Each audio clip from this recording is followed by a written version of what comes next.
Bismillahirrahmanirrahim. Leman isimli paçavra mizah kisvesi altında açıkça Hz. Peygamber'i hedef alan bir karikatür yayınladı malum.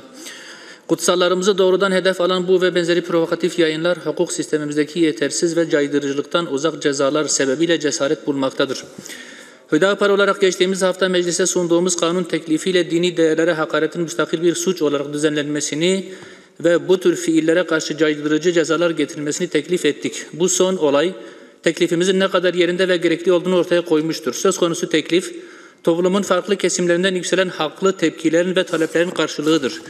Dini değerlere yönelik bu tür eylemler kamu otoritesinin kararlı müdahalesiyle cezalandırılmalıdır. Bu vesileyle sunduğumuz teklifin kanunlaşmasının gerekliliğini vurguluyor ve tüm vekillerin bu teklife destek vermesini talep ediyoruz. Teşekkür ediyorum.